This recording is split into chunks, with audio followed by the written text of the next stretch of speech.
This is Carl at National RV Detroit. I'm going to walk you through this 2018 Rockwood Mini Lite, model number 2504S. I'm just going to show you some of the features and how they work, okay? So we have regular crank down stabilizers. This particular trailer has strong arms on it too, which are stabilizers for the stabilizer, really. They just take a lot more of the movement out of the trailer. The other thing you have to remember about these, you keep these T-handles loose when you're bringing the jacks up and down. Once you got it down into the position you want them, then you tighten it up so it takes away the wiggle. So you leave them loose until you're ready to tighten them down, okay? You have a power awning with LED strip, two outdoor speakers. In between the outdoor speakers, you see you've got a vent for the range hood. There's a baffle in there, so you always want to have that baffle flapping freely if you're going to vent to the outside. You have a TV mount and signal out and power. This is just a service panel for the refrigerator. This is an LP hose for a griddle or grill. If you want to have an RV gas appliance, you can plug it in right here, okay, into the system. Alrighty, so let's move on a little bit here. Some storage. This is a table that hangs on the outside also on that same rail. You have two LP tanks with automatic changeover regulator. They're full. You have a power tongue jack. Okay. Deep cycle marine battery. Keep in mind that you see that red key there? There's a kill switch for the battery too. If you want to shut it off, you just turn it to the off position. This is the most common way to get water to the trailer is the city water hookup. But if you're camping someplace without city water, you can pre-fill your fresh water tank right here and then just use the onboard pump to pump the water. So even if you don't have city water, you can still get all the plumbing to work as though you do. More storage. Okay, and more storage. And more storage. There, we're just washing it. So these are your cranks right here, as you can see. You have a 30 amp, 30-foot cord, power cord. This is camp cable and satellite through.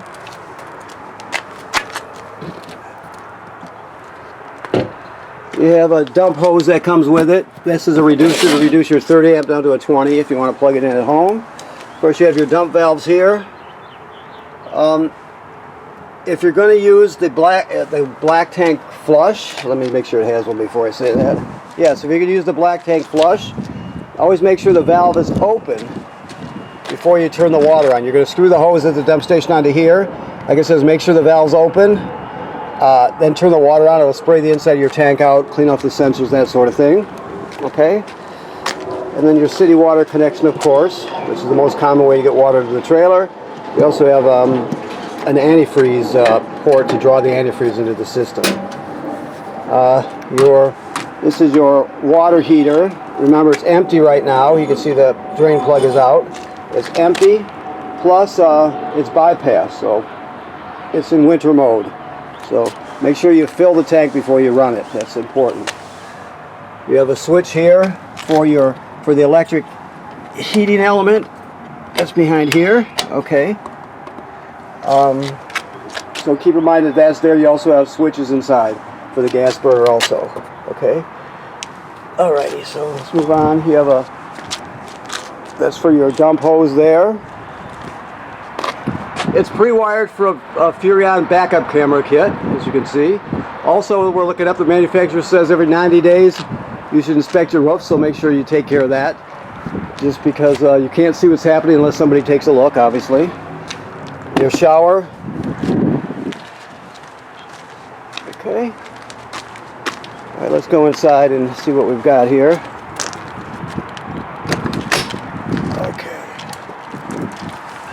Okay, so it's very clean inside, looks like new.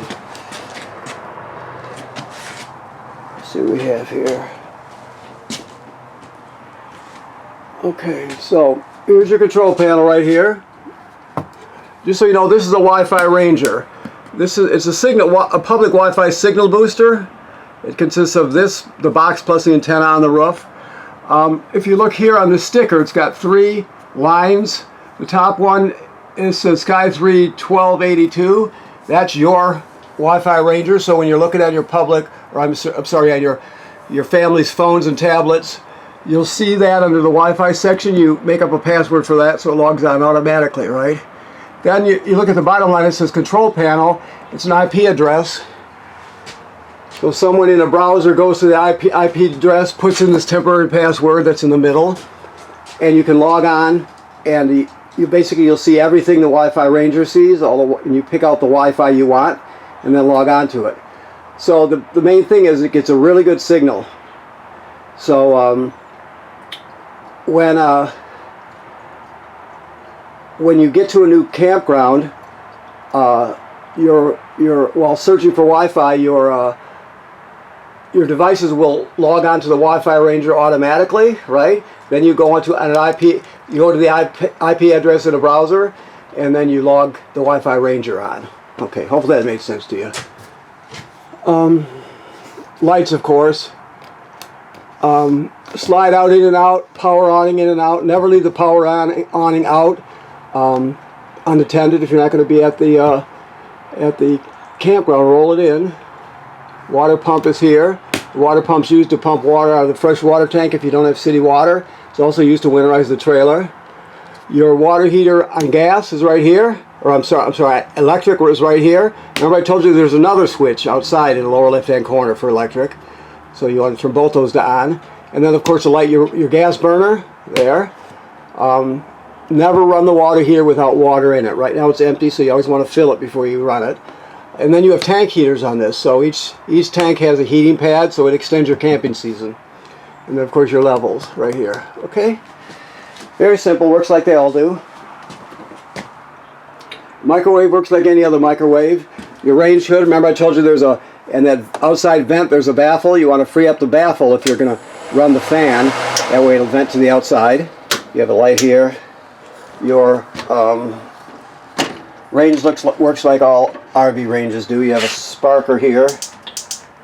So you're going to go on. And that's that. Very simple. The oven, you have to light the pilot light, which is down here at the bottom all the way to the back. So keep that in mind. Let me see if you can see it sparking from here.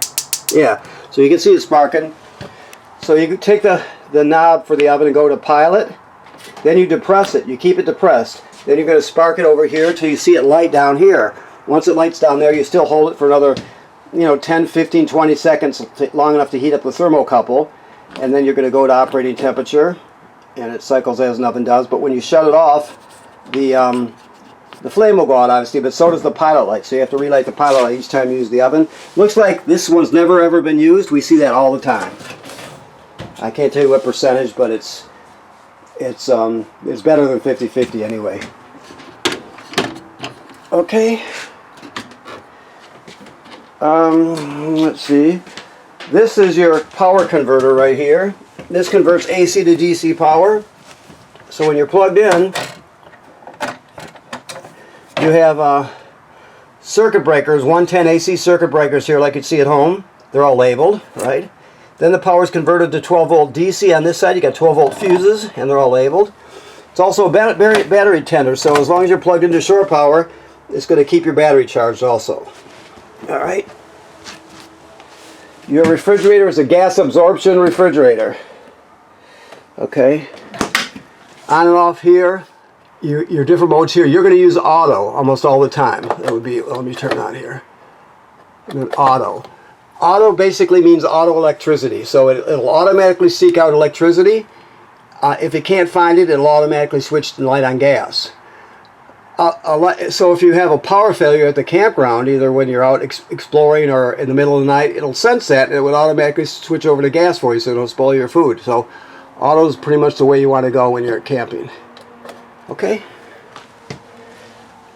All right. So the bathroom has a 4-speed fan.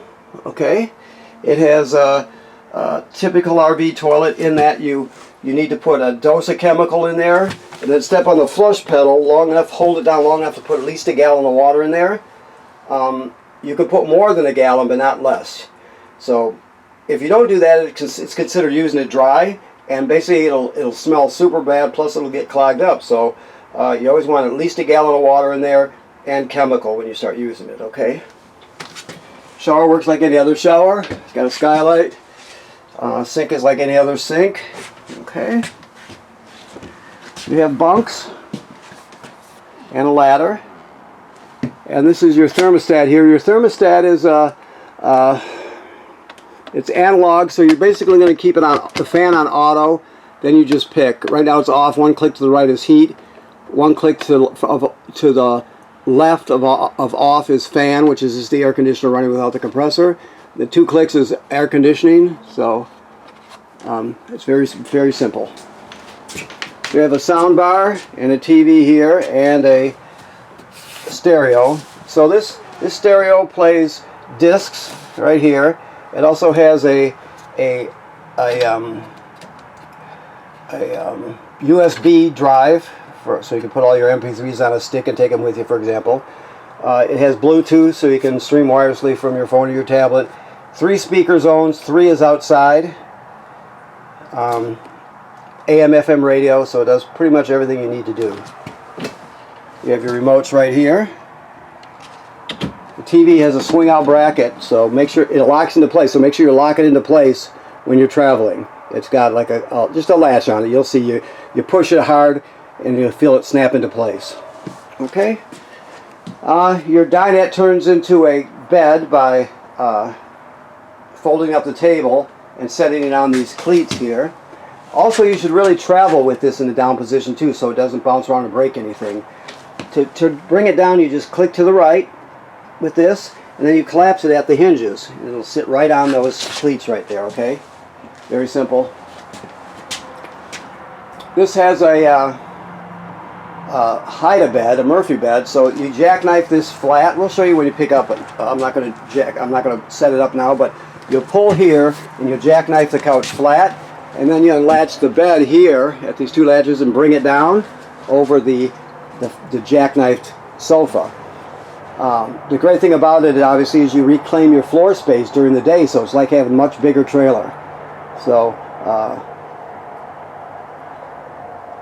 if you had the bed down all the time, think about it, you'd lose a third of your floor space. So it's a really good solution for smaller trailers like that. Okay, there's also a carbon monoxide LP gas detector, which is right here. It should always be green. If not, get it serviced. It's very important. Your smoke detector is up here.